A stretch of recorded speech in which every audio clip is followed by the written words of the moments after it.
Hello students, গতদিনের একটা introductory class হয়েছিল, সেখানটাতে আমরা গ্রোথ অ্যান্ড ডেভেলপমেন্ট নিয়ে আলোচনা করেছিলাম। সেখানে আমরা দেখেছিলাম ডেভেলপমেন্ট বা বিকাশ সেটা হচ্ছে কি কোনো মানুষের মধ্যে যে কোয়ালিটির পরিবর্তন হয়, অর্থাৎ আমার গুণগত যে পরিবর্তনগুলো হচ্ছে যেগুলো মাপা যাচ্ছে না সেটাকে কি বলা হচ্ছে, সেটাকে বলা হচ্ছিল ডেভেলপমেন্ট বা বিকাশ।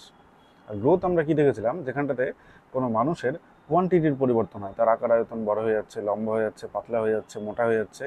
এই জিনিসপত্রগুলোকে আমরা গ্রোথ দ্বারা কিন্তু পরিলক্ষিত করেছিলাম বা এটাকে আমরা গ্রোথ বলেছিলাম। এটাই ছিল ফান্ডামেন্টাল বিষয়। কালকের ক্লাসটা একদম এলিমেন্টারি ক্লাস ছিল। আজকে আমরা গ্রোথ ডেভেলপমেন্টের বিশেষ জিনিসগুলো জানবো, তার সাথে সাথে লার্নিং জানবো অর্থাৎ শিখন জানবো, এবং তারপরে জানবো হচ্ছে ম্যাচুরেশন বা পরিণমন যেটাকে বলছে। তো চলো আমরা আজকের ক্লাস শুরু করি। আজকের প্রথমে কি দিয়েছে, বিকাশের সাধারণ বৈশিষ্ট্য অর্থাৎ ডেভেলপমেন্টের যে জেনারেল ক্যারেক্টারিস্টিক্সগুলো রয়েছে সেটা কি কি। প্রথমত হচ্ছে বিকাশ একটি নিরবিচ্ছিন্ন প্রক্রিয়া। আমি বলেছিলাম যে বিকাশ কখন শুরু হয়, যখন একটি শিশু গর্ভাবস্থায় থাকে তখন থেকেই তার কিন্তু বিকাশ শুরু হয়। আর কতদিন পর্যন্ত চলে, টিল ডেথ পর্যন্ত, যতদিন না সে মারা যাচ্ছে ততদিন পর্যন্ত একটা মানুষের বিকাশ কিন্তু সম্ভব। এবং এই বিকাশটা কন্টিনিউয়াস হারে হতেই থাকে, কখনো বেশি হয় কখনো কম হয়, কিন্তু বিকাশ যে থেমে যাচ্ছে এটা কিন্তু কখনো হয় না বা রিভার্সেবলও হয় না, কন্টিনিউয়াস হারে সামনের দিকে এগিয়ে যেতে থাকে। এটা হচ্ছে বিকাশের প্রথম বৈশিষ্ট্য। তারপরে কি বলেছে, ক্রমপুঞ্জিত বা কিউমিলিয়েটিভ, অর্থাৎ বিকাশ কি হয়, একটা ধাপে ধাপে ধাপে ধাপে বাড়ে। ঠিক আছে, কিন্তু হুট করে বেড়ে যায় না যে একবার অনেকটা বেড়ে গেল, এটা একটা ধাপে ধাপে ধাপে ধাপে ধীরে ধীরে গঠন করে করে তারপরে হয়। নেক্সট কি বলছে, বংশগতি ও পরিবেশের মিথস্ক্রিয়ার ফল। অবশ্যই একটা শিশুর কি বিকাশ হবে সেটা তার জিনের মধ্যে রয়েছে, যেটা বংশগতি, তার উপর এফেক্ট ফেলছে পরিবেশের মিথস্ক্রিয়া। একটা শিশু, তার বাবা মা খুব ভালো, কিন্তু সে একটা এমন পরিবেশে বসবাস করছে যেখানটাতে সে তার বিকাশের জন্য যে প্রপার যে পরিবেশটা দরকার সেটা সে পাচ্ছে না, তাহলে কিন্তু তার বিকাশ ঠিক মতো ঘটবে না। তাই অ্যাজ এ টিচার আমাদের কাজ কি হয়, আমরা তো তাদের জিন পরিবর্তন করে দিতে পারি না, তার হেরিডিটি অনুযায়ী যেটা পেয়ে আসছে সেটা তো পরিবর্তন করে দিতে পারি না। তাহলে আমাদের কি করতে হয়, তাদেরকে প্রপার পরিবেশ দিতে হয়, যার ফলে তার বিকাশটা কিন্তু সম্পূর্ণভাবে যেন হতে পারে। নেক্সট আমরা দেখে নিই, বলছে এটা সমগ্র থেকে বিশেষের দিকে চলে, অর্থাৎ জেনারেল থেকে কি হয় একদম বিশেষের দিকে যায়।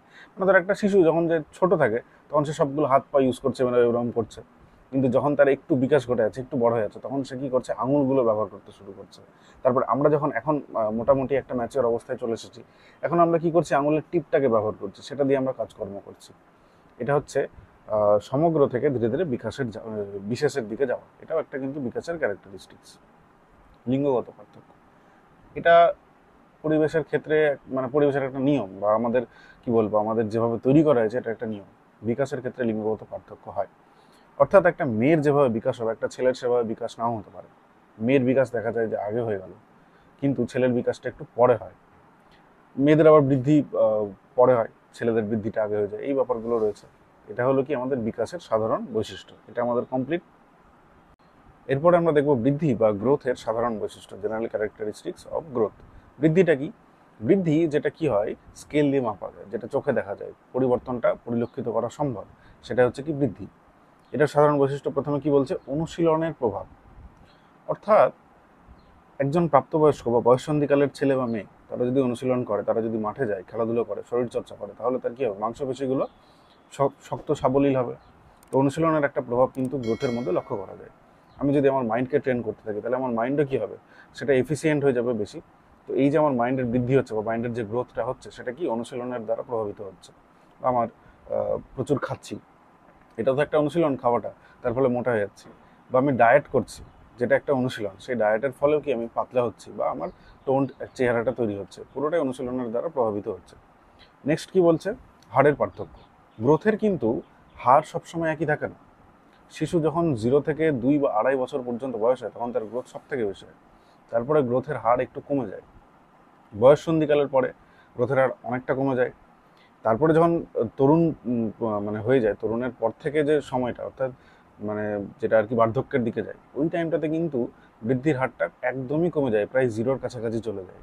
তো বৃদ্ধির হার সবসময় এক নয়, বৃদ্ধি কখনো খুব বেশি হারে হয়, কখনো কম হারে হয়, আর কখনো প্রায় জিরোর মতো হারে হয়। এটা হয়ে গেল। নেক্সট আমাদের কি আছে, বংশগতি ও পরিবেশের প্রভাব। খুব স্বাভাবিক, একটা শিশুর কতটা বৃদ্ধি হবে তাতে তার বংশগতির তো প্রভাব থাকেই। তার বাবা মা যদি লম্বা হয়, দেখা যায় ছেলেটা লম্বা হচ্ছে, বাবা মা একটু পাতলা, ছেলেটা পাতলা হচ্ছে। অনেক সময় উল্টো হয়, কিন্তু একটা প্রভাব থাকে, সেখানটাতে জিনের ব্যাপার থাকে, যে কোনটা প্রকট আছে কোনটা প্রচ্ছন্ন আছে, তার উপরে নির্ভর করে কিন্তু তার যে দৈহিক বৃদ্ধি সেটা সম্ভব হয়। তারপরে কি বলেছে, পরিবেশের প্রভাব। অবশ্যই আমরা যদি ঠিকমতো নিউট্রিশন পাই, ঠিকমতো যদি আমাদের খাওয়া দাওয়া হয়, যেটা আমাদের পরিবেশ আমাদেরকে প্রোভাইড করবে, বাইরে থেকে আউটপুট পাবো, তার ফলে আমাদের সহজেই কী হবে, বৃদ্ধি হবে। নেক্সট কি বলেছে, লিঙ্গ পার্থক্য। এর আগে একটা তো লিঙ্গ পার্থক্য ছিল, এখানেও লিঙ্গ পার্থক্য আছে। ব্যাপারটা কি, যে একটা মেয়ের যেভাবে গ্রোথ হচ্ছে, একটা ছেলের তো সেভাবে গ্রোথ হয় না। লিঙ্গ ভেদে এই গ্রোথের পরিবর্তনটা বা বৃদ্ধির পরিবর্তনটা দেখা যায়। এটা নিয়ে বলার সেরকম একটা কিছু নেই, সবাই জানে। নেক্সট আমরা চলে যাই। নেক্সট কি আছে, নেক্সট হচ্ছে পরিণমন বা ম্যাচুরেশন।